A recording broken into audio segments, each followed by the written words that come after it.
All இந்த வீடியோவில் வந்து climate ரிலேட்டடாக இம்பார்ட்டண்ட்டான இனிஷியேட்டிவ்ஸ் தமிழ்நாடுல என்ன வந்திருக்கு, அது ரிலேட்டடான ஃபேக்சுவல் டேட்டா. ஏன்னா ஃபேக்சுவல் டேட்டா வச்சு தான் நமக்கு அதிகமாக கொஷின்ஸ் கேட்பாங்க. ஸோ அதை தான் உங்ககிட்ட வந்து நான் எக்ஸ்பிளைன் பண்ண போகிறேன்.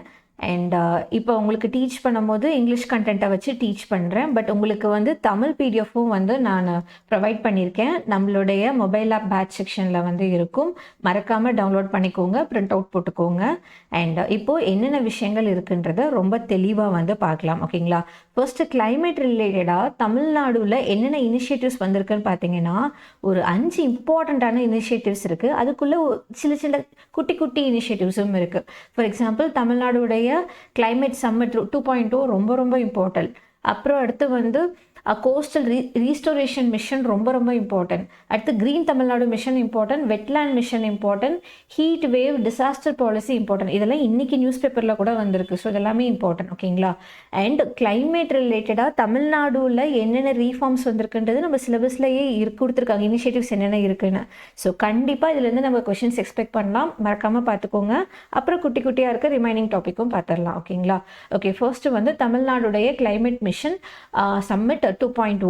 இது வந்து பார்த்தீங்கன்னா இப்போ நம்ம February 2024 தான் வந்து 2 நாள் ஈவெண்ட்டாக வந்து நடந்திருக்கு. இது ஒரு சிக்னிஃபிகண்ட் ஈவெண்ட். ஏன்னா climate ஆக்ஷன் நம்மளோட ஸ்டேட்டில் நீடித்த நிலையானதாக ஒரு சஸ்டெயினபிளாக கொண்டுட்டு வரதுக்கு என்னென்ன விஷயம் பண்ணணும்னு ஒரு 2 நாள் ஈவெண்ட்டாகவே நடந்திருக்கு. ரொம்ப இம்பார்ட்டன்ட். சென்னையில் நடந்தது. 500க்கும் மேற்பட்டவங்க வந்து பார்ட்டிசிபேட் பண்ணியிருக்காங்க.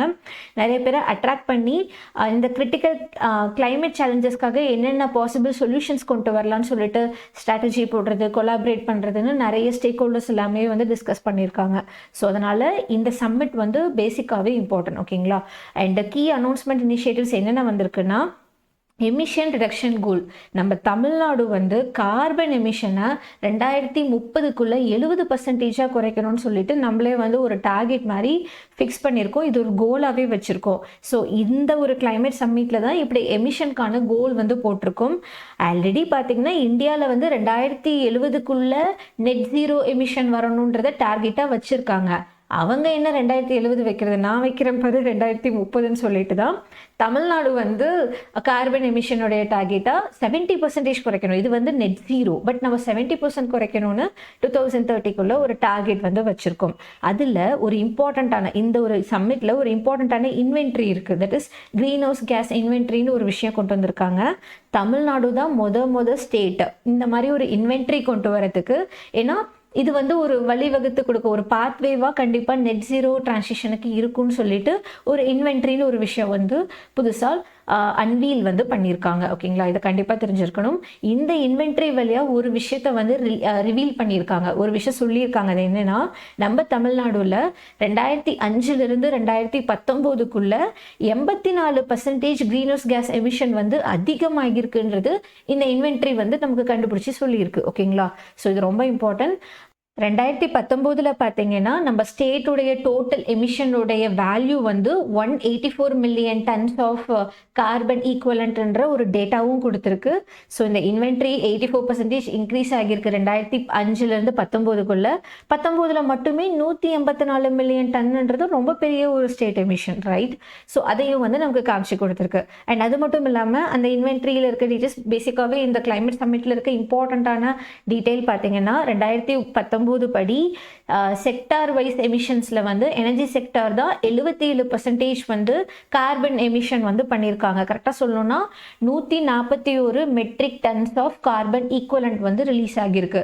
அக்ரிகல்ச்சரல், ஃபாரஸ்ட், அப்புறம் ஒரு land use, forestry and land use இவங்கெல்லாம் சேர்ந்து பார்த்தீங்கன்னா 12%, that is 22.5 metric ton of carbon equivalent வந்திருக்கு. இண்டஸ்ட்ரியல் ப்ராசஸ் ப்ராடக்ட் யூஸ் அப்படின்னு சொல்லிட்டு இவங்க 6%, வேஸ்ட் செக்டார் வந்து 5%.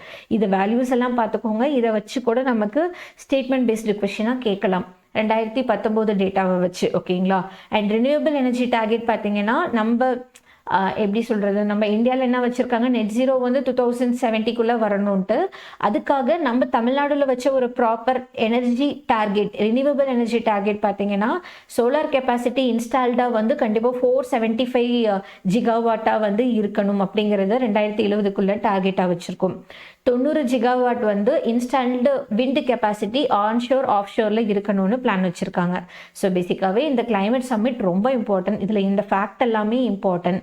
இது வந்து எதுக்காக மெயினாக டெமான்ஸ்ட்ரேட் பண்ணி காமிச்சிருக்காங்கன்னா, நாங்கள் நம்ம தமிழ்நாடு ஸ்டேட்டும் கிளைமேட் சேஞ்சுக்காக நாங்களும் வந்து பாடுபடுறோம், நாங்களும் சஸ்டெயினபிளாக கொண்டு போகணும்னு நினைக்கிறோம், அதுக்காக கோல் செட் பண்ணுறோம், அதுக்காக வந்து கார்பனை வந்து குறைக்கிற மாதிரி ரெசிலியன்ட் ஃபியூச்சர் வர மாதிரி உங்களுக்கு ப்ராப்பராக லைக் எப்படி எல்லாமே கரெக்டாக இருக்க மாதிரி நாங்களும் எங்களுக்கு கன்சர்ன் இருக்குது, அதை நாங்கள் காமிக்கிறோம், அதுக்காக நிறைய விஷயம் பண்ணியிருக்கோன்றதை காட்டுற மாதிரி இந்த சம்மிட் வந்து இருக்குது. ஓகேங்களா, அதுதான் மெயினாக. அடுத்து பார்த்தீங்கன்னா தமிழ்நாடுடைய கோஸ்டல் ரீஸ்டோரேஷன் மிஷன். இந்த மிஷன் வந்து எப்படி சொல்கிறது, இது ஒரு இம்பார்ட்டண்ட்டான என்விரான்மெண்டல் இனிஷியேட்டிவ். இது நம்ம 2024 தமிழ்நாடு கவர்மெண்ட் தான் கொண்டு வந்திருக்காங்க. பட்ஜெட்லேயே சொல்லிட்டாங்க, 2023-24 பட்ஜெட்டில் இன்ஃபார்ம் பண்ணியிருக்காங்க. இது இம்ப்ளிமெண்ட், இந்த மிஷன் இல்லையா, ஸோ மிஷன்னா அது ஒரு particular period of time implement பண்ணும். ஸோ அது வந்து பார்த்தீங்கன்னா உங்களுக்கு 5 வருஷம், 2024 29 வரைக்கும். இதுக்காக 2000 கோடி ரூபா ஒதுக்கியிருக்காங்க. வேர்ல்டு பேங்க் பார்த்தீங்கன்னா 1172 கோடி கொடுத்துருக்காங்க. ஸ்டேட் கவர்மெண்ட் கான்ட்ரிபியூஷன் 502 கோடியாக இருக்குது. அப்புறம் வந்து கவரேஜ் வந்து பார்த்தீங்கன்னா கிட்டத்தட்ட 14 கோஸ்டல் டிஸ்ட்ரிக்ஸ் வந்து கவர் பண்ணணும். 1076 கோஸ்ட் லைன், அந்த பெரிமீட்டர் வந்து கவர் பண்ணணும் கோஸ்ட் லைன்ன்றதை டார்கெட்டாக வச்சுருக்காங்க. இதோட மேஜராக எதுக்காக இந்த ஒரு மிஷன் கொண்டு வராங்கனாலே கோஸ்டல் பயோடைவர்சிட்டியை கண்டிப்பாக ஸ்ட்ரென்தன் பண்ணணும். சஸ்டெயினபிள் டூரிசம் வந்து சஸ்டெயினபிள் டூரிசம் வழியாக அந்த கோஸ்டலில் இருக்கிற லைவ்லிஹுட், அவங்களோட வாழ்வாதாரத்தை வந்து இம்ப்ரூவ் பண்ணணும். மெரைன் என்விரான்மெண்ட்டில் இந்த பிளாஸ்டிக் வேஸ்ட் எல்லாத்தையுமே ரெடியூஸ் பண்ணணும். இந்த சி எரோஷன் பேசிக்காக நடக்குது இல்லையா, அது கம்மி பண்ணணும். மெரைன் பயோடைவர்சிட்டியை கன்சர்வ் பண்ணணும், ஸ்ட்ரென்தனும் பண்ணணும். அது கோஸ்டல் பயோடைவர்சிட்டி, இது மெரைன்னு சொல்லியிருக்காங்க. ரெண்டும் ஒன்று தான், பட் கன்சர்வ் பண்ணணும்னு சொல்லியிருக்காங்க. இதுதான் மேஜர் அப்ஜெக்டிவ் ஆஃப் தமிழ்நாடுடைய கோஸ்டல் ரீஸ்டோர் பண்ணுற மிஷன். பேர்லேயே இருக்கு பாருங்க, கோஸ்டல் ஏரியாவை திருப்பியும் புதுப்பிக்கணும், ரீஸ்டோர் பண்ணணும் அப்படிங்கிற மாதிரி வச்சுருக்காங்க. இதோட கீ காம்போனண்ட்டில் பார்த்தீங்கன்னா ஒரு இம்பார்ட்டண்ட்டான கீ காம்போனண்ட் இருக்குது. தமிழ்நாடு ப்ளூ கார்பன் ஏஜென்சின்னு ஒரு விஷயம் கொண்டு வந்திருக்காங்க. இது வந்து ஒரு எஸ்பிவி, தட் இஸ் ஒரு ஸ்பெஷல் பர்பஸ் வெஹிக்கல்னே சொல்லலாம். இதோடைய ரெஸ்பான்சிபிலிட்டியே என்னென்னா சீ கிராஸு, மேங்க்ரூவ்ஸ் எல்லாத்தையுமே வந்து மானிட்டர் பண்ணி அந்த ரீஸ்டோரேஷன் ஆகிறத ப்ராப்பராக மானிட்டர் பண்ணுன்றதுக்காக கொண்டு வந்திருக்காங்க. இந்த ஏஜென்சியோட வேலையே பார்த்தீங்கன்னா இது கரெக்டாக வந்து ரீஸ்டோர் ஆகுதா அப்படிங்கிறத மானிட்டர் பண்ணுறதுக்காக, அப்புறம் கோஸ்டல் எரோஷன் அட்ரஸ் பண்ணுறதுக்காக. மெயினாக பார்த்தீங்கன்னா கல்ஃப் ஆஃப் மன்னார் ஈகோ சிஸ்டமில் கோரல் ரீஃப்ஸ் எல்லாமே இந்த கரியாச்சலி, கரெக்டாக தெரியல, கரியாச்சலி ஐலாண்ட்னு ஒரு இடம் இருக்குது. இது வந்து கல்ஃப் ஆஃப் மன்னாரில் சவுத் ஈஸ்டர்ன் கோஸ்ட் ஆஃப் இந்தியாவுக்கும் ஸ்ரீலங்காவுக்கும் நடுவில் இருக்குது. ஒரு 21 ஐலாண்டுடைய செயினே வச்சுக்கோங்களேன், அதில் இருக்க ஒரு பார்ட் இது. மெயினாக பார்த்தீங்கன்னா இங்கே நல்ல கோரல் ரீஃப், சீ கிராஸ், மெடோஸ், மேங்க்ரூவ்ஸ் எல்லாமே இருக்குது. ரிச்சான ஒரு மெரைன் லைஃப் இருக்குது, இன்க்ளூடிங் டுகாங்ஸ் கூட இருக்குது, சீகோ அப்படின்னு சொல்லுவாங்க, அது கூட இருக்குது. பின்னாடி அதை பற்றியும் பார்க்கலாம். அண்ட் ப்ரீடிங் கிரவுண்டாகவும் இருக்குது. ஸோ அங்கே அந்த இடத்துல அது நல்லா சஸ்டெயினபிளாக இருக்கணும்னா அங்கே இருக்க கோரலை வந்து கண்டிப்பாக நம்ம ரீஸ்டோர் பண்ணணும். அது இதோடைய வேலையாக வச்சுருக்காங்க, ப்ளூ கார்பன் ஏஜென்சியோடைய ஒரு வேலையாக வச்சுருக்காங்க. பேசிக்காகவே பார்த்தீங்கன்னா கோஸ்டல் மேனேஜ்மெண்ட் சிஸ்டமை ஸ்ட்ரென்தன் பண்ணணும்னு. இதோட ஃபோக்கஸ் ஏரியாவே பார்த்தீங்கன்னா கோஸ்டல் டைவர்சிட்டியை என்ஹான்ஸ் பண்ணணும், கோஸ்ட்டை ப்ரொடெக்ட் பண்ணணும், லைவ்லிஹுட்டை இம்ப்ரூவ் பண்ணணும். Pollution abetment is nothing but pollution வராமல் வந்து அதை எப்படி சொல்கிறது, மேனேஜ் பண்ணுன்றத மெஷர்ஸ் எடுத்து ஆக்ஷன்ஸை கொண்டுட்டு வந்து பொல்யூஷனை ரெடியூஸ் பண்ணி அந்த அட்வர்ஸ் என்விரான்மெண்ட் இம்பாக்டை வந்து வராமல் என்விரான்மெண்ட்டுக்கும் ஹெல்த்துக்கு ஈகோ சிஸ்டம் எல்லாத்தையும் பார்த்துக்கணுன்றதுக்காக அபேட்மெண்ட்னா பேசிக்காக டேக்கிங் மெஷர்ஸ் அகெயின்ஸ்ட் பொல்யூஷன் அப்படின்னு எடுத்துக்கோங்க. ஓகேங்களா. அண்ட் இதுக்காக கொண்டு வந்திருக்க ஸ்பெசிஃபிக் ப்ராஜெக்ட்ஸ் பார்த்தீங்கன்னா செங்கல்பட்டு, கடம்பூரில் வந்து பயோடைவர்சிட்டி கன்சர்வேஷன் பார்க் வந்து 345 கோடி ரூபாய்க்கு கொண்டு வராங்க. சீ டர்ட்டலுக்காக கன்சர்வேஷன் சென்டர் வந்து நாகப்பட்டினம், சென்னையில் 60 கோடி ரூபாய்க்கு கொண்டு வராங்க. தென் அதுக்கப்புறம் டுகாங், நான் சொன்னேன் இந்த சீ கவுண்டர், இதுதான் வந்து டுகாங் டேன்னு ஒரு ஃபேமிலியில் இருக்க ஒரே லிவிங் மெம்பர் இதுதான். இது ரொம்ப சாதுவான ஒரு மெரைன் அனிமல். ஸோ இது ரொம்ப பார்த்துக்க வேண்டியது இம்பார்ட்டன்ட். இது மெரைனோட ஈகோ சிஸ்டமோட ஹெல்த்தை மேனேஜ் பண்ணுறதுக்கு இந்த டுகாங் ரொம்பவே ஹெல்ப் பண்ணுது. ஸோ அதோடைய எல்லாமே மேனேஜ் ஆகிறதுக்கு டுகாங்கை கன்சர்வ் பண்ண வேண்டியது இம்பார்ட்டன்ட். ஸோ அதனால் தஞ்சாவூரில் மனோரான்ற பிளேஸில் கொண்டு வராங்க. அடுத்து பார்த்திங்கன்னா restoration of coastal wetland like Pallikaranai மார்ஷ்லேண்ட்லாம் இருக்கு இல்லையா, அது எல்லாமே வந்து எப்படி சொல்கிறது, ரீஸ்டோர் பண்ணணும், திருப்பியும் பார்த்துக்கணுன்றதுக்காக கொண்டு வராங்க. 275 crores கொடுத்துருக்காங்க. நிறைய பேருக்கு இந்த வெட்லேண்ட்னா என்ன, மார்ஷ்லேண்ட்லாம் என்னென்னு டவுட் இருக்கும். வெட்லேண்டுன்றது வந்து உங்களுக்கு ஒரு காமன் டெர்மினாலஜி. மார்ஷ்லேண்டுன்றது அந்த ஒரு காமன் டெர்மினாலஜிக்கு கீழே இருக்க ஒரு சப் டைப். இங்கே கொடுத்துருக்கேன் பாருங்கள். வெட்லேண்டுன்றது ஒரு லேண்டு வாட்டரால் சேச்சுரேட் ஆயிருந்தா, எது பெர்மனெண்ட்டாகவும் சீசனலாகவும் இருந்து பேசிக்காக அது வெட்லேண்ட். அந்த வெட்லேண்டில் வந்து நிறைய டைப்ஸ் இருக்குது. மார்ஷ் லேண்ட் இருக்குது, ஸ்வாம்ப் லேண்ட் இருக்குது, போக்ஸ் ஃபென்ஸ்னு இருக்குது. இப்போ மார்ஷ் லேண்டுனா மோஸ்ட்லி உங்களுக்கு ஹெர்பேஷியஸ் பிளான்ட்டால் டாமினேட் ஆகிருக்கும். அதே ஸ்வாம்ப்னா நல்லா உட்டி பிளான்ட்டால் ஆகியிருக்கும். பாக் ஃபென்னுனா உங்களுக்கு வந்து ஒரு கோல்டர் கிளைமேட்டில் வந்து அது இருக்கும். உங்களுக்கு ஸ்பெசிஃபிக் வெஜிடேஷன் அதுக்குன்னே தனியாக வந்து இருக்கும். ஸோ மார்ஷ் லேண்டுக்கும் வெட்லேண்டுக்கும் ஸ்வாம்ப்னா என்னன்ற ஒரு கிளாரிட்டி கிடைச்சிருக்கும்னு நினைக்கிறேன். இது தெரிஞ்சு வச்சுக்கோங்க. இதெல்லாம் பேசிக்காக தெரிஞ்சு வச்சுருக்கணும். ஓகேங்களா. அப்புறம் வந்து ப்ளூ ஃப்ளாக் பீச்சஸ்ன்னு சொல்லிட்டு 11 பீச்சஸை சர்டிஃபை பண்ணியிருக்காங்க. அப்புறம் 800 க்ரீக்கை வந்து ரீஸ்டோர் பண்ணணும்னு நிறைய பேர் நினைக்கலாம். க்ரீக்னா என்னென்ன? க்ரீக்குன்றது ஒரு நேரோவான ஷெல்டர்டு வாட்டர்வே. அது பார்த்தீங்கன்னா உங்களுக்கு லார்ஜர் வாட்டர் பாடியோட கனெக்ட் ஆகி கூட பேசிக்காக கனெக்ட் ஆகி இருக்கும்.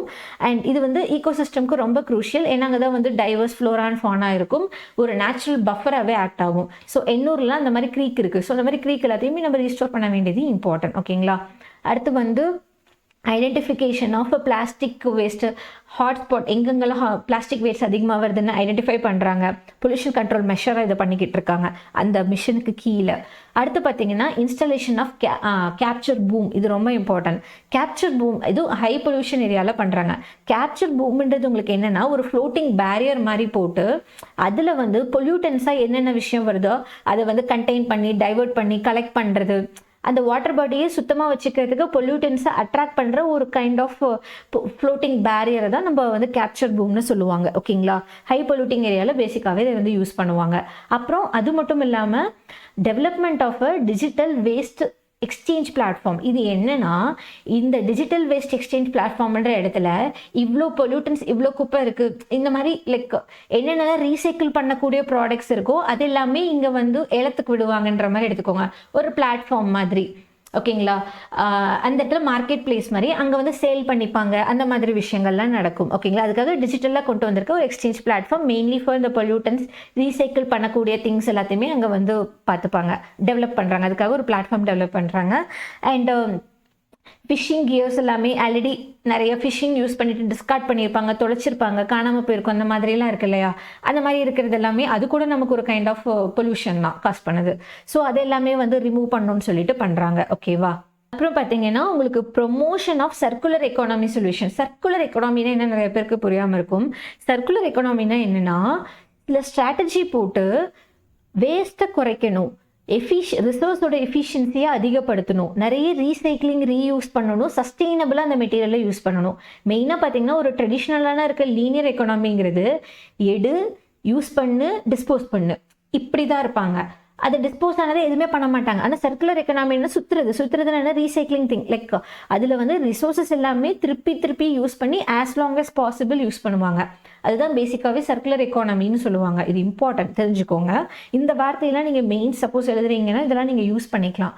அடுத்து climate smart coastal villages integration of உங்களுக்கு சஸ்டைனபிள் மெஷர்ஸ் கொண்டு வரணும். For example resilient housing. ரெசிலியன்ட்னா என்னென்னா ஒரு வீடு கட்டுறோன்னா அது வந்து எல்லா விதமான இடர்பாடுகளையும் தாங்கக்கூடியதாக வித்ஸ்டாண்ட் பண்ணக்கூடியதாக இருக்கணும். ஃபார் எக்ஸாம்பிள் நேச்சுரல் டிசாஸ்டராக இருக்கலாம், கிளைமேட் ரிலேட்டட் ஈவெண்ட்ஸாக இருக்கலாம், எந்த எக்ஸ்டர்னல் ஷாக்காக இருந்தாலுமே சேஃப்டியோட நல்ல ப்ராப்பர் ஃபங்க்ஷனாலிட்டியோட கண்டிப்பாக இருக்கணும். டியூரபிலிட்டியை ஃபோக்கஸ் பண்ண மாதிரி வீடுகள் கட்டுறத ரெசிலியன்ட் ஹவுசிங்னு சொல்லுவாங்க. ஸோ அந்த மாதிரியான விஷயங்கள் கொண்டு வரணுன்றது எஸ்பெஷலி கோஸ்டல் வில்லேஜஸில். ஏன்னா அங்கே நிறையா நம்ம ஊரில் பார்த்தீங்கன்னா தமிழ்நாடுல நார்த் ஈஸ்ட் மவுன்சூன் அதிகம். ஸோ பயங்கரமாக நமக்கு சைக்ளோன் வரும். ஸோ அந்த டைமில் ரெசிலியன்ட் ஹவுசிங் இருக்க வேண்டியது பேசிக்காக இம்பார்ட்டன்ட். அதே மாதிரி eco friendly infrastructure, climate smart agriculture, உங்களுக்கு ரினியூவபிள் எனர்ஜிக்கான சோர்ஸஸ்ஸு, அப்புறம் பார்த்தீங்கன்னா கம்யூனிட்டி என்கேஜ்மெண்ட், நிறைய அவேர்னஸ் ப்ரோக்ராம் பண்ணி ஸ்கில் பில்டிங் இனிஷியேட்டிவ்ஸ் கொண்டு வரது மாதிரியான விஷயங்கள்லாம் பண்ணுறாங்க. இதில் கவர்னன்ஸுடைய ஸ்ட்ரக்சர் எப்படி இருக்குன்னா இந்த மாதிரியான விஷயத்துக்கு உங்களுக்கு வந்து ஒரு ஸ்டீரிங் கமிட்டி போட்டாங்க. அந்த கமிட்டியில் பார்த்தீங்கன்னா உங்களுக்கு சீஃப் செக்ரட்டரி இருப்பாங்க, அப்புறம் 12 டிபார்ட்மெண்ட்டில் இருக்க செக்ரட்டரிஸ் எல்லாமே இருப்பாங்க, principal chief conservator of forest இருப்பாங்க, சீஃப் வைல்ட் லைஃப் வார்டன் ஒருத்தங்க இருக்காங்க. இவங்கெல்லாம் சேர்ந்த மாதிரி ஒரு கமிட்டி போட்டு தான் இது எல்லாமே ப்ராப்பர் இம்ப்ளிமெண்டேஷன் திங் எல்லாமே பார்த்துக்கிறாங்க. ஓகேங்களா? அடுத்து பார்த்தீங்கன்னா கிரீன் தமிழ்நாடு மிஷன். இதை பற்றி சொல்லணும்னா இது ஒரு இம்பார்ட்டண்ட்டான ஃப்ளாக்ஷிப்பான கிளைமேட் இனிஷியேட்டிவ். இது நம்ம தமிழ்நாடு கவர்மெண்ட் 2021 கொண்டு வந்திருக்காங்க. இதோட மேஜர் அப்ஜெக்டிவ் டார்கெட் பார்த்தீங்கன்னா பிரைமரி கோலே வந்து ஸ்டேட்டோடைய ஃபாரஸ்ட் கவரை அதிகப்படுத்தணும், ஃபாரஸ்ட் அண்ட் ட்ரீ கவரை அதிகப்படுத்தணும். பார்த்தீங்கன்னா 23.69% தான் இருக்குன்னு சொல்லியிருக்காங்க. அதை 33 மாத்திரம்னு, தட் இஸ் நம்ம தமிழ்நாடுல இருக்க டோட்டல் லேண்டில் 1/3 கண்டிப்பாக ஃபாரஸ்ட் கவராக இருக்கணுன்றதை டார்கெட்டாக வச்சு 2030-31 கொண்டுட்டு வரணுன்றதை டார்கெட்டாக வச்சிருக்காங்க. அதுதான் கிரீன் தமிழ்நாடு மிஷனுடைய டார்கெட். என்னன்னு கேட்டாங்கன்னா நீங்கள் இதை தான் சொல்லணும். ஓகேங்களா? இந்த டார்கெட் எது கூட அலைன் ஆகியிருக்குன்னா நேஷனல் ஃபாரஸ்ட் பாலிசி ஆஃப் 1988 கூட அலைன் ஆகியிருக்கு. தமிழ்நாடு கவர்மெண்டோட விஷனோட அலைன் ஆகியிருக்கு. ஓகேங்களா? இதுக்காக கொண்டு வந்த கீ அப்ஜெக்டிவ் பார்த்தீங்கன்னா கண்டிப்பாக எங்கெங்கெல்லாம் வந்து ஃபாரஸ்ட் வந்து லேண்ட்ஸ்கேப் டிகிரேட் ஆகுதோ அங்கே அஃபாரஸ்டேஷன் கொண்டு வரணும், செடிகள் மரங்கள் நடணும். அப்புறம் வந்து அவுட் சைட் ஃபாரஸ்ட்டை தாண்டி வெளியவும் ட்ரீ பிளான்டிங் ஆக்டிவிட்டிஸ் கொண்டு வரணும். ஃபார்ம் லேண்ட்லேயும் ட்ரீ கவர் அதிகப்படுத்தணும். அப்புறம் பப்ளிக் ப்ரைவேட் பார்ட்டிசிபேஷனோட கம்யூனிட்டியோட சேர்ந்த மாதிரி பயோடைவர்சிட்டி, க்ரோயிங் ஸ்டாக் எல்லாமே, தட் இஸ் மெயினாக செடிகளை வளர்க்கணும், மரங்களை வளர்க்கணுன்றதா சொல்கிறாங்க. ஓகேங்களா? இதுக்கு இம்ப்ளிமெண்ட் பண்ணுறதுக்கு பார்த்தீங்கன்னா சீட்லிங் ப்ரொடக்ஷன் பிளான்டிங்கும் நடந்துட்டுருக்கு. நியர்லி 10 வருஷத்தில் 265 கோடி சீட்லிங்ஸ் வந்து பிளான் பண்ணியிருக்காங்க. 2023-24 டார்கெட்டாக வந்து 2.8 கோடி சீட்லிங்ஸை வச்சுருக்காங்க. ஃபாரஸ்ட் டிவிஷன்ஸ் 43 ஃபாரஸ்ட் டிவிஷனில் பார்த்தீங்கன்னா 260 நர்சரிஸ் கூட இதுக்காக வந்து தனியாக எஸ்டாப்ளிஷும் பண்ணியிருக்காங்க. பிளான்டிங்கான லொக்கேஷன்ஸ் எங்கெங்கெல்லாம் பிளான்டிங் பண்ணணும் பிளான் பண்ணுறாங்கன்னா ஃபார்மில் பண்ணணும், எஜுகேஷன் இன்ஸ்டியூஷனில் பண்ணணும், டெம்பிளில் பண்ணணும், காடுகளே சீக்ரெட் க்ரூவ்ஸ் இருக்கும். தட் இஸ் அங்கே இருக்கிற பர்டிகுலர் லோக்கல் கம்யூனிட்டி பர்டிகுலர் ஏரியாவை வந்து கல்ச்சுரலாக வந்து பார்த்துப்பாங்க, கோவிலாக கூட சாமியாக நினைப்பாங்க. அந்த மாதிரி ஏரியாவில் கூட பிளான்டிங் பண்ணணும், இண்டஸ்ட்ரியல் ஏரியாஸில் பண்ணணும். டேங்க் ஃபோர்ஷோர் இஸ் நத்திங் பட் இப்போது வந்து ஒரு டேங்க்னா என்ன, இது தானே குளம்னு சொல்லுவோம் இல்லையா? அந்த மாதிரி குளம் இருக்குன்னா மேட்மேடில் செஞ்சுருக்க ஒரு ஆர்டிஃபிஷியல் ரிசர்வாயர் இருக்குன்னா அதை சுற்றி அந்த தண்ணிக்கும் அந்த லேண்டுக்கும் நடுவில் இருக்கிற அந்த சுற்றி இருக்கிற அந்த வரப்பு மாதிரி இருக்கு இல்லையா, அதை தான் வந்து டேங்க் ஃபோர்ஷோர்ஸ்னு சொல்லுவாங்க. அங்கே பண்ணணும். படுகை, ஆற்றுப்படுகைன்னு சொல்லுவோம் இல்லையா, அது மாதிரி படுகை ஏரியாஸில் பண்ணணும். எங்கெல்லாம் கவர்மெண்ட் டிபார்ட்மெண்ட் கண்ட்ரோல் கீழே எங்கெங்கெல்லாம் இடம் இருக்கோ அங்கெல்லாம் பண்ணணும். அதுதான் பேசிக்காக வச்சுருக்காங்க. அதுக்காக கோஸ்டல் ரீஸ்டோரேஷனுக்காக பார்த்தீங்கன்னா ஒரு ஸ்கீம் இருக்குது.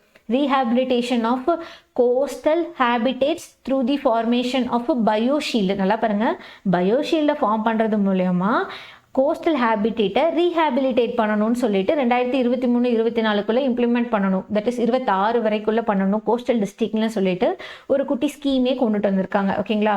அப்புறம் carbon sequestration potential. Carbon sequestration is nothing but it is a process of கார்பனை கேப்சர் பண்ணி ஸ்டோர் பண்ணணும் பேசிக்காக. ஏன்னா கிளைமேட் சேஞ்சுக்கு கார்பன் தான் பிரச்சனையாக இருக்குது. அதை கேப்சர் பண்ணி ஸ்டோர் பண்ணுறதுக்கான அந்த ஒரு பர்டிகுலர் ப்ராசஸ் தான் கார்பன் சீக்வஸ்ட்ரேஷன் சொல்லுவாங்க. ஓகேங்களா? இதோட மிஷனே பார்த்தீங்கன்னா ஒரு எஸ்டிமேட்டட் ஆனுவல் கார்பன் சீக்வஸ்ட்ரேஷன் பொட்டன்ஷியலாக 19 to 25 metric tons of carbon டை ஆக்சைடை வச்சுருக்காங்க. இது தெரிஞ்சுக்கோங்க, இது ஒரு டார்கெட்டாகவே கிட்டத்தட்ட இருக்குது. எஸ்டிமேட்டடாக இவ்வளோ வச்சுருக்காங்க. ஆவரேஜாக பார்த்தீங்கன்னா ஆனுவல் சீக்வஸ்ட்ரேஷன் 15 வருஷம் ட்ரீ ரொட்டேஷனுக்கு பார்த்தீங்கன்னா 19 மெட்ரிக் டன்னாக இருக்குன்ற டேட்டாவும் தெரிஞ்சுக்கோங்க. 10 வருஷம் ரொட்டேஷனல் பீரியடில் பார்த்தீங்கன்னா உங்களுக்கு 25 மெட்ரிக் டன்னாக வந்து பொட்டன்ஷியல் இருக்குன்றது இது பேசிக்காக 3 வேல்யூஸ் கொடுத்துருக்காங்க. Just noted. ஓகேங்களா? அப்புறம் டெக்னாலஜிக்கல் இன்டெகிரேஷனில் என்ன பண்ண முடியும்னா, ஃபார் எக்ஸாம்பிள் இந்த கிரீன் தமிழ்நாடு மிஷன் வழியாக டெக்னாலஜி யூஸ் பண்ணி எப்படி வந்து தமிழ்நாடுல ஃபாரஸ்ட் கவர் அதிகப்படுத்துறது, நர்சரி போர்ட்டல் கொண்டு வராங்க, ஃப்ரீயாகவே வந்து நேட்டிவ் ட்ரீ சாப்ளிங்ஸ் கொடுக்குறது, ஜிஐஎஸ் பேஸ்டாக வந்து உங்களுக்கு பார்த்தீங்கன்னா ஜிஐஎஸ்னு ஜியோகிராஃபிக்கல் இன்ஃபர்மேஷன் சிஸ்டம். ஸோ இது பேஸ்டாகவே உங்களுக்கு ரிப்போர்ட்டிங் மெக்கானிசம், மானிட்டரிங் மெக்கானிசம் வந்து வெரிஃபையபிள் டேட்டாவை கொடுக்கறதுக்கு ஏற்ற மாதிரி பண்ணுறாங்க. மொபைல் ஆப் பேசிக்காக நர்சரி ஆக்டிவிட்டிஸ் எப்படி போகுதுன்னு ட்ராக் பண்ணுற மாதிரி டெக்னாலஜி யூஸ் பண்ணி உங்களுக்கு பிளான்ட்டு சாப்ளிங்ஸ் எல்லாத்தையும் கொடுக்கணும். அந்த மாதிரியெல்லாம் பிளான் பண்ணியிருக்காங்க. இதை மானிட்டரிங் எவாலுவேஷனுக்கு கமிட்டி போட்டிருக்காங்க. ஸ்டேட் கிரீன் கமிட்டி இருக்குது, டிஸ்ட்ரிக்ட் வைஸ் இருக்குது, டீயை ப்ரொடெக்ட் பண்ணி மேனேஜ் பண்ண. இதுவும் இல்லாமல் ஜியோ ரெஃபரன்சிங்னு இருக்குது. இங்கே பார்த்தீங்கன்னா பிளான்டட் சீட்லிங்ஸ் எல்லாமே எப்படி அது வளர்க்காங்களா இல்லைன்னா அதை வந்து திருப்பி தூக்கி போட்டுறாங்களா, மரத்தை வெட்டிடுறாங்களான்னு செக் பண்ணுறதுக்கு ஏற்ற மாதிரி அந்த ஜியோ ரெஃபரன்ஸ் மானிட்டரிங்கும் வந்து நடக்குது. தமிழ்நாடு வெட்லேண்ட் மிஷன் கண்டிப்பாக எடுத்து படிக்கணும், இது இம்பார்ட்டண்ட்டாக. இது பார்த்தீங்கன்னா இதுவும் ஒரு இம்பார்ட்டண்ட்டான என்விரான்மெண்டல் இனிஷியேட்டிவ் தமிழ்நாடு கவர்மெண்ட் கொண்டு வந்திருக்காங்க. நம்மளுடைய கிளைமேட் ஆக்ஷன் ஸ்ட்ராட்டஜியில் இது ஒரு இம்பார்ட்டண்ட்டான பார்ட்டு. இதை பற்றி இப்போ பார்க்கலாம். மெயினாக இதை லான்ச் பண்ணது பார்த்தீங்கன்னா வேர்ல்டு என்விரான்மெண்ட் டே அன்னைக்கு June 5, 2023 அன்னைக்கு விட்டுருக்காங்க. இது தமிழ்நாடு கிரீன் கிளைமேட் கம்பெனியோடைய ஒரு இம்பார்ட்டண்ட்டான இனிஷியேட்டிவ்ல இருக்க ஒரு பார்ட். ஓகேங்களா?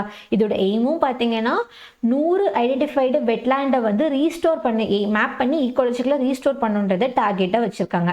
அதான் வெட்லேண்டை ஐடென்டிஃபை பண்ணி ரீஸ்டோர் பண்ணுறது தான் 100 வெட்லேண்ட் மிஷன்னாலே அட்லீஸ்ட் ஒரு நம்பர் வேணும் இல்லையா? அதான் அந்த 100 தான் அந்த நம்பர். ஓகேங்களா?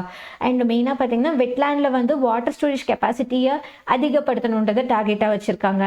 அங்கே வந்து இப்போ வெட்லேண்டுன்னு இருக்கனாலே அதுக்குன்னு சில மைக்ரேட்டரி பேர்ட்ஸ் ரெசிடென்ட் பேர்ட்ஸ் பேசிக்காகவே இருக்கும். அதோடைய ஹேபிடேட் குவாலிட்டியை வந்து இம்ப்ரூவ் பண்ணுன்றதையும் இதை டார்கெட்டாக வச்சுருக்காங்க. அப்புறம் overall biodiversity of flora and ஃபௌனாவை இம்ப்ரூவ் பண்ணணும். அப்புறம் லோக்கல் கம்யூனிட்டிஸ் என்ஜிஓஸோட சேர்ந்து வெட்லேண்ட் கன்சர்வேஷனை இன்னும் நல்லா என்கேஜாக எடுத்துகிட்டு போகணும்னு வச்சுருக்காங்க. இதுக்காக பார்த்தீங்கன்னா இம்ப்ளிமெண்ட் பண்ண ஈகோ ரெஸ்டோரேஷன் ஆக்டிவிட்டீஸ் போட்டிருக்காங்க. இங்கே பாருங்கள், selective dredging of wetland. Dredging is nothing but ஏதாவது இப்போது தூர்வாருவோன்னு சொல்லுவோம் இல்லையா? செடிமெண்ட்ஸ், டெப்ரீஸ் அண்ட் அன்வான்ட் மெட்டீரியலை வெட்லேண்ட்லேருந்து ரிமூவ் பண்ணுறது தான் தூர்வாரது தான் சொல்லுவாங்க. ஸோ அந்த மாதிரி விஷயங்கள் பண்ணுறாங்க. பன்ஸ்னால் வரப்பு, அந்த வரப்பு அதை வந்து சுற்றி இருக்க அந்த வெட்லேண்ட் இருக்குன்னா சுற்றி இருக்க பன்ஸ் எல்லாமே ஸ்ட்ரென்தனிங் பண்ணுறது. அங்கே ஏதாவது இன்வேசிவான எக்ஸாட்டிக் ஸ்பீஷஸ் இருக்குது, ஏதாவது கலை வருதுன்னா அதெல்லாம் ரிமூவ் பண்ணுறது. அப்புறம் வந்து identifying and mapping pollution sources எல்லாத்தையுமே வந்து ஐடென்டிஃபை பண்ணி மேப்பிங் பண்ணுறதுன்னு சொல்லிட்டு இது எல்லாமே ரீஸ்டோரேஷன் ஆக்டிவிட்டியாக போகுது. கம்யூனிட்டி என்கேஜ்மெண்ட் பார்த்தீங்கன்னா இந்த வெட்லேண்ட்னால என்ன சொல்லுவோம்? ஈரன் நிலம் தானே சொல்லுவோம். ஈரன் நில நண்பர்கள்னு சொல்லிட்டு 187 பேரை ரெக்ரூட் பண்ணியிருக்காங்க, கம்யூனிட்டியாக வச்சுருக்காங்க. ஸோ அவங்க எல்லாமே லோக்கல் கம்யூனிட்டிஸோட என்ஜிஓட சேர்ந்து கன்சர்வேஷன் எஃபோர்ட் கொண்டு வந்து பார்த்துக்கிறாங்க. இதுதான் பேசிக்காக. ஓகேங்களா? அப்புறம் தமிழ்நாடுடைய ஹீட் வேவ் டிசாஸ்டர் பாலிசி, இது ரொம்ப இம்பார்ட்டன்ட், ரொம்ப ரொம்ப இம்பார்ட்டன்ட். ஓகேங்களா? இது இப்போ அக்டோபர் 2024 நம்ம தமிழ்நாடு கவர்மெண்ட் கொண்டு வந்திருக்காங்க. ஒரு இம்பார்ட்டண்ட்டான ஸ்டெப்னே சொல்லலாம். ஏன்னா தமிழ்நாட்டில் போன நல்ல ஞாபகம் இருக்குது, இப்போ கிடையாது, இப்போ ஒரு 5 மாதம் முன்னாடி ஏப்ரல் மேலெல்லாம் எப்படி வெயில் அடிச்சிச்சுன்னு எல்லாருக்குமே தெரியும். ஸோ அதுக்காகவே ஹீட் வேவ்க்காகவே டிசாஸ்டர் பாலிசியை தமிழ்நாடு கவர்மெண்ட்டே போட்டாங்க. எனக்கு தெரியும், பேசிக்காக நான்லாம் பார்த்தீங்கன்னா ஏசிலே உட்கார மாட்டேன். ஆனால் நானே ஏசி வாங்கி ஃபிக்ஸ் பண்ணுற அளவுக்கு அந்த ஹீட் அவ்வளோ இருந்தது. பட் அது ஆக்சுவலி பண்ணக்கூடாது தான், அது இன்னும் நமக்கு நிறைய இஷ்யூஸ் வரும் தான். பட் இருந்தாலும் அந்தளவுக்கு வெயில் இருந்தது, டாலரேட் பண்ண முடியாத அளவுக்கு. ஸோ அதுக்காக இப்போ ஒரு டிசாஸ்டர் பாலிசிக்கான மெஷர் கொண்டு வந்திருக்காங்க. ஓகேங்களா? ஸோ தமிழ்நாடு கவர்மெண்ட் அஃபிஷியலாக டிக்ளேர் பண்ணிட்டாங்க. ஹீட் வேவ்ன்றது ஒரு ஸ்பெசிஃபிக்கான, நம்ம தமிழ்நாடு ஸ்பெசிஃபிக் டிசாஸ்டர்னே சொல்லிட்டாங்க. சைக்ளோன்லாம் எப்படி டிசாஸ்டரோ அந்த மாதிரி இப்போது ஹீட் வேவே ஒரு டிசாஸ்டர் ஆயிடுச்சு. ஸோ இதனால் எக்ஸ்ட்ரீம் டெம்பரேச்சர் லெவலில் வர நிறைய இம்பேக்ட் எல்லாமே பப்ளிக்காக இருக்கட்டும், லைவ்லிஹுட்டை எப்படி சில இடத்துல இப்போல்லாம் கூரை வீடு இல்லை, முன்னாடிலாம் இருந்துச்சுன்னா கூரை வீடெல்லாம் அப்படியே பற்றிக்கும், அந்த மாதிரியெல்லாம் கூட இஷ்யூ இருந்திருக்கு. ஸோ அதுக்காக தான் மெயினாக கொண்டு வருது. இதுக்காக பார்த்தீங்கன்னா எக்ஸ்கிரேட்டியா பேமெண்ட் கொடுத்துருக்காங்க. Ex gratia is nothing but out of குட்வில்னு சொல்லுவாங்க. இது வந்து ஒரு லாட்டின் வேர்ட். அப்படின்னா ஒரு பணம் கொடுக்குறது. இப்போ பாருங்களேன், ஒரு 4 லட்ச ரூபா கம்பன்சேஷன் வந்து ஃபேமிலி, எந்தெந்த ஃபேமிலியெல்லாம் ஹீட் ரிலேட்டடால யாராவது இண்டிவிஜுவல் இறந்துருந்தாங்கன்னா அவங்களுக்கு 4 லட்ச ரூபா காம்பன்சேஷன் கொடுக்கறது. அப்புறம் டெத்துலாம் இருந்துச்சுன்னா அதுக்கேற்ற மாதிரி ரிலீஃப், ஏதாவது காப்பாற்ற போகிற ஆப்ரேஷனில் டெத் ஆகுதுன்னா அது அவங்களையும் இன்க்ளூட் பண்ணியிருக்காங்க, இந்த மாதிரி கொடுக்குறதுன்ட்டு. ரிலீஃப் மெஷர்ஸ் பேசிக்காக பார்த்தீங்கன்னா இம்மீடியட் ரிலீஃப் வந்து கொடுக்கணும் எக்ஸ்ட்ரீம் டெம்பரேச்சரால் அஃபெக்ட் ஆகிறவங்களுக்கு. அதுக்கு மெடிக்கல் கேர், ஃபார் எக்ஸாம்பிள் ஓஆர்எஸ்லாம் வந்து இப்போ நமக்குலாம் தண்ணி கம்மியாக போச்சுன்னா என்ன பண்ணுவாங்க, சின்ன பிள்ளைங்களுக்கு இல்லை பேசிக்காக எல்லாருக்குமே ஓஆர்எஸ் கலந்து குடின்னு சொல்லுவாங்க. ORS is nothing but it will contain some electrolytes. அந்த எலக்ட்ரோலைட்ஸ் உடனே நம்ம பாடிக்கு போன உடனே இன்ஸ்டண்ட்டாக ஒரு கைண்ட் ஆஃப் எனர்ஜி நமக்கு பாடியில் வாட்டரை ரீஸ்டோர் பண்ணும், அதுதான் இந்த ஓஆர்எஸ். ஸோ அந்த மாதிரி ஓரல் ரீஹைட்ரேஷன் சொல்யூஷன் எல்லாமே கொடுக்குறது. ட்ரிங்கிங் வாட்டர் கியோசாக்ஸ் கொண்டு வந்து drinking water kiosk is nothing but ஒரு குட்டி ஒரு மிஷின் மாதிரி, அந்த மிஷினில் வந்து 5 ரூபா 10 ரூபான்னு போட்டோன்னா தண்ணி வரும். அந்த மாதிரி இருக்குல்ல, இல்லை ஃப்ரீயாக கூட கொடுப்பாங்களான்னு தெரியல, பட் கியோசாக்ஸில் கொடுக்குறதுன்ற மாதிரி. ஜப்பான்லலாம் நிறையா இருக்கும் இந்த மாதிரியான விஷயங்கள். ஓகேங்களா? ஃபண்டிங் பார்த்தீங்கன்னா ஸ்டேட் டிசாஸ்டர் ரெஸ்பான்ஸ் ஃபண்டு வந்து தனியாக கொண்டு வந்து யூட்டிலைஸ் பண்ணிக்கிறாங்க. இதில் க்ரைட்டீரியா ஹீட் ரிலேட்டட் டெத்து வர எப்படி ஐடென்டிஃபை பண்ணுறாங்கன்னா, ஹை ஆம்பியன்ட் டெம்பரேச்சர், பயங்கரமாக வெயில் வந்து எக்ஸ்போஸ் ஆகி அதனால டயக்னோஸ் பண்ணுறாங்கன்னா அவங்கள ஹீட் ரிலேட்டட் டெத்து வருதுன்னா அதை எடுத்துப்பாங்க. அப்புறம் hyperthermia is nothing but ஹைப்பர்னாலே தெர்மியான டெம்பரேச்சர். டெம்பரேச்சரால் வேறு ஏதாவது reasonable exclusion of other causes ஏதாவது வந்திருக்குனாலும், அது பேசிக்காக ஹீட்டால் இறந்துருக்காங்க, வெயில் தான் காரணன்றது தெரியுதுன்னா அது வழியாக பண்ணுறது எல்லாமே. ஓகேங்களா? அப்புறம் ஒருத்தங்க இறக்குறாங்கன்னா அதுக்கான சூழ்நிலைகள் என்னென்னு பார்த்து அதை ஐடென்டிஃபை பண்ணுவாங்க. அப்புறம் வந்து என்விரான்மெண்டல் டெம்பரேச்சர் இன்வெஸ்டிகேஷன் ரிப்போர்ட்டை வச்சு பார்ப்பாங்க. அப்புறம் முக்கியமாக ஆன்டிமார்டம் பாடி டெம்பரேச்சர் பார்ப்பாங்க. That is at the time of collapse. ஒருத்தங்க இறக்கும் போது அவங்களோட பாடி டெம்பரேச்சர் எவ்வளோ இருந்ததுன்றதை வச்சு செக் பண்ணி ஹீட் ரிலேட்டட் டெத்துன்றதை ஐடென்டிஃபை பண்ணி அவங்களுக்கு அந்த ஃபண்டிங் கொடுக்குறது எல்லாமே இந்த மாதிரி நடக்கும். ஓகேங்களா. அடுத்து பார்த்தீங்கன்னா டெம்பரேச்சர் ட்ரெண்ட். தமிழ்நாடுல ரெக்கார்டு டெம்பரேச்சராக 40 டிகிரிக்கு மேலே கண்டிப்பாக இந்த ஏப்ரல் டு மே டைமில் நமக்கு நடந்தது. எல்லாருக்குமே தெரியும். Urban area especially Chennai, Madurai, தூத்துக்குடியிலலாம் சிவியரான ஹீட் இஷ்யூ வந்து இருந்திருக்கு due to urban heat island effect கண்டிப்பாக இருந்திருக்கும். ஏன்னா அங்கே எதுவுமே பெருசாக மரங்கள்லாம் கிடையாது. எல்லாத்தையுமே கட்டி வச்சு கான்கிரீட் போட்டு வச்சோம்னா டெஃபினட்டாக அந்த அர்பன் ஹீட் ஐலாண்டுன்ற இஷ்யூ கண்டிப்பாக வரும். ஸோ அதனால் வந்திருக்கு. மோஸ்ட் அஃபெக்டட் டிஸ்ட்ரிக்ட் 40 டிகிரிக்கு மேலே போனது. ஈரோட்டில் 31 நாள் அந்த மாதிரி இருந்திருக்கு. கரூரில் 26 நாள், வெள்ளூரில் 23 நாள், திருப்பத்தூரில் 21 நாள், தருமபுரியில் 20 நாள். நம்ம நினைக்கலாம் இது என்ன நமக்கு பெருசாக அஃபெக்ட் பண்ணுச்சான்னு.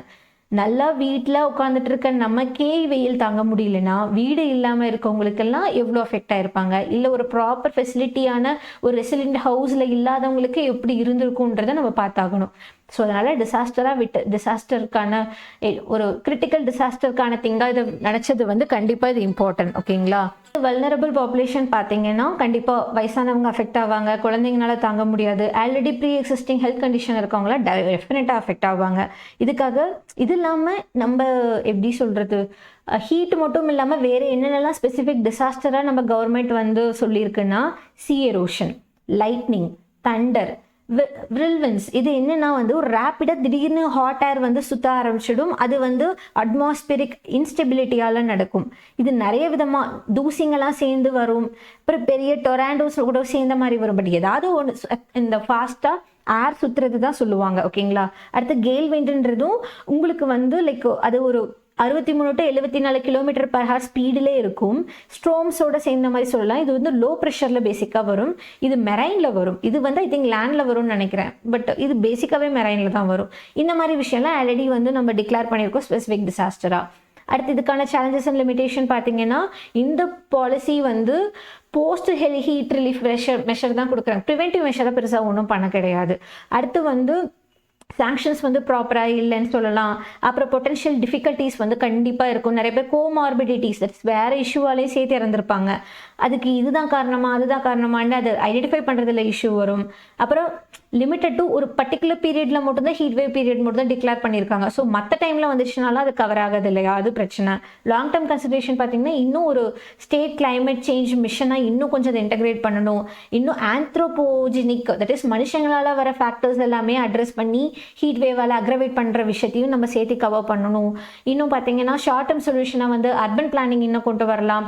இன்ஃபார்மல் செக்டாரில் ஒர்க்கிங் கண்டிஷன்லாம் இவ்வளோ நேரம் தான் ஒர்க் பண்ணணும், இவ்வளோ வெயில் இருந்தால் ஒர்க் பண்ணக்கூடாதுன்ற மாதிரி கண்டிப்பாக கண்டிஷன்ஸ் போடலாம்.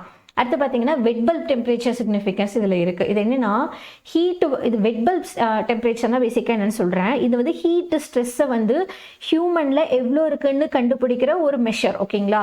அதில் ஏர் டெம்பரேச்சர் ஹியூமிடிட்டியை வச்சு அது ரெண்டுமே கம்பைன் பண்ணி அந்த ஒரு கூலிங் எஃபெக்ட் ஆஃப் எவாப்ரேஷன் எவ்வளோ இருக்குன்னு ஐடென்டிஃபை பண்ணுவாங்களாமா. இந்த ஹீட் ரிலேட்டடாக என்விரான்மெண்டல் இம்பாக்டால் ஹியூமன் ஹெல்த்தில் என்ன ஆகியிருக்குன்னு செக் பண்ணுறதுக்கு இந்த வெட் பல்ப் டெம்பரேச்சர்ன்ற கான்செப்ட் இம்பார்ட்டன்ட்.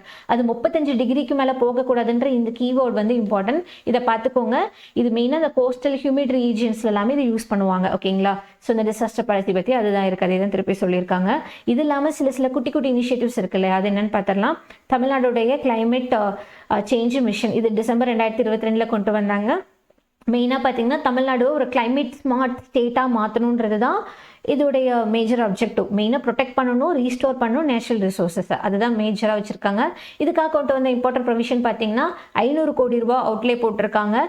பட்ஜெட் அலோகேஷனாக வந்து 2022-23 77.35 கோடி கொடுத்துருக்காங்க. அப்புறம் வந்து டிஸ்ட்ரிக்ட் மிஷன்ஸு கிளைமேட் ஆஃபீஸர்ஸ்லாம் தனியாக எஸ்டாப்ளிஷ் பண்ணுவாங்க. மெயினாக அதோட ஃபோக்கஸே என்னென்னா எமிஷனை ரெடியூஸ் பண்ணணும், கோஸ்டலை ஹேபிடேஷனை வந்து ரீஸ்டோர் பண்ணணும், சஸ்டைனபிள் எனர்ஜி கொண்டு வரணும்னு. அப்புறம் கிளைமேட் வாரியர்னு ஒரு ப்ரோக்ராம் 2024 கொண்டு வந்திருக்காங்க. மெயினாக பார்த்தீங்கன்னா கிளைமேட் அவேர்னஸை இன்க்ரீஸ் பண்ணி லைவ்லிஹுட் ஆப்பர்ச்சுனிட்டியை விமனை வந்து க்ரியேட் பண்ணுன்றது தான் இவங்களோட மேஜர் டார்கெட்டாக வச்சுருக்காங்க. இதோடைய ப்ரொவிஷன்ஸ் பார்த்தீங்கன்னா உங்களுக்கு எப்படி சொல்கிறது 100 ஆட்டோஸ் எல்லாமே விமெனுக்கு, தட் இஸ் சுய உதவி குழுவில் இருக்க விமெனுக்கு வந்து கொடுக்குற மாதிரி. அப்புறம் 100 ஆட்டோஸ் வந்து 20 கோடி ரூபாய் தனியாக அலோகேட் பண்ணியிருக்காங்க. சிங்கிள் யூஸ் பிளாஸ்டிக் பேனை வந்து இன்னும் கொண்டுட்டு வரதுக்காக எஜுகேட் பண்ணுறது கம்யூனிட்டிஸ் எல்லான்ற மாதிரி கிளைமேட் வாரியர் ப்ரோக்ராம்னு ஒரு குட்டி ப்ரோக்ராம் இருக்குது. அப்புறம் கிளைமேட் க்ரீன் ஃபண்டு இருக்கு இல்லையா, இதுவும் 24 கொண்டு வந்தாங்க. கிளைமேட் சேஞ்ச் இனிஷியேட்டிவ்ஸ்க்காக சப்போர்ட் பண்ணுறதுக்காக இந்த ஃபண்டிங் ப்ராஜெக்ட் 1000 கோடி ரூபா போட்டிருக்காங்க. மெயினாக பார்த்தீங்கன்னா செபி ரெகுலேஷனில் கேட்டகரி 1 சோஷியல் இம்பாக்ட் ஃபண்டாக வந்து வச்சுருக்காங்க. அப்படின்னா இந்த கேட்டகரியில் வச்சுட்டோன்னா அது வந்து கவர்மெண்ட் கிட்ட இருந்து இன்சென்டிவ் கிடைக்கும். எஸ்பெஷலி இந்த சோஷியல் இம்பாக்ட் ஃபண்டுன்றது ஒரு சப் கேட்டகரி, கேட்டகரி 1 இருக்க ஒரு சப் கேட்டகரி. இதில் பார்த்தீங்கன்னா சோஷியல் பெனிஃபிட்டும் பண்ணுவோம். ஃபினான்ஷியலாக ரிட்டர்ன் இல்லாமல் சோஷியல் பெனிஃபிட்டுக்கு கீழே வைக்கிற ஒரு கைண்ட் ஆஃப் அது கீழே வச்சுருக்காங்க. ஓகேங்களா, மெயினாக பார்த்தீங்கன்னா இதில் எனர்ஜி டிரான்சிஷன், மொபிலிட்டிக்காக, சர்க்குலர் எக்கானமிக்காக, இந்த மாதிரி அக்ரிகல்ச்சர், ஃபுட், ஃபாரஸ்ட் செக்டருக்காக வந்து சப்போர்ட் பண்ணுறதுக்காக இன்வெஸ்ட்மெண்ட் வந்து பண்ணுறதுக்கான ஒரு விஷயம் தான். ஓகேங்களா. அடுத்து centre for climate change and disaster management, இதுவும் 2024 கொண்டு வரப்பட்டது. இது வந்து ஒரு எப்படி சொல்கிறது, ஒரு high resolution regional climate scenario வந்து ப்ரொவைட் பண்ணுன்றது தான் இதோடைய டார்கெட். ஓகேங்களா. அதுவும் மைக்ரோ லெவல் பாலிசி பிளானிங், சின்ன விஷயம் கூட மிஸ் பண்ணாமல் எல்லாத்தையுமே வந்து பிளான் பண்ணி ப்ராப்பராக பண்ணுன்றதுக்காக ஒரு சென்டர்னே கொண்டுட்டு வந்திருக்காங்க. இது அண்ணா யூனிவர்சிட்டியில் இருக்குது. அட்வான்ஸ்டு டெக்னாலஜியை யூஸ் பண்ணி கிளைமேட் மாடலிங் எல்லாமே பார்த்துக்கிறாங்க, எக்யூப் பண்ணியிருக்காங்க. அண்ட் இது வந்து பார்த்தீங்கன்னா கம்ப்ளீட்டட் கிளைமேட் ப்ரொஜெக்ஷன்ஸ் எல்லாமே இப்போ இந்த இன்டர்நேஷனல் எப்படி சொல்கிறது, கிளைமேட் சேஞ்சுக்கான பேனல்லாம் இருக்கும் இல்லைங்களா, அதில் ஏஆர்சி ரிப்போர்ட்லாம் இருக்குது. அந்த ரிப்போர்ட் படி ப்ரொஜெக்ஷன்ஸ் வந்து தமிழ்நாட்டில் இப்படியெல்லாம் இருக்குது, இப்படி ஆகுன்ற மாதிரி ஒரு ப்ராப்பர் ஹை லெவல் சினாரியோவில் உங்களுக்கு எல்லாமே எக்ஸ்பிளைன் பண்ணுறதுக்காக ஒரு அண்ணா யூனிவர்சிட்டியில் இருக்க ஒரு சென்டர். ஓகேங்களா, இதெல்லாம் தான் இம்பார்ட்டன்ட். ஐ ஹோப் ஒரு கிளாரிட்டி கிடைச்சிருக்கணும்னு நினைக்கிறேன். நெக்ஸ்ட் வீடியோவில் பார்க்கலாம். அண்ட் இது ரிலேட்டடாக உங்களுக்கு கொஷின்ஸும் கொடுக்குறேன். மறக்காமல் ஆன்லைன் டெஸ்ட்டும் அட்டென்ட் பண்ணுங்கள். தேங்க்யூ.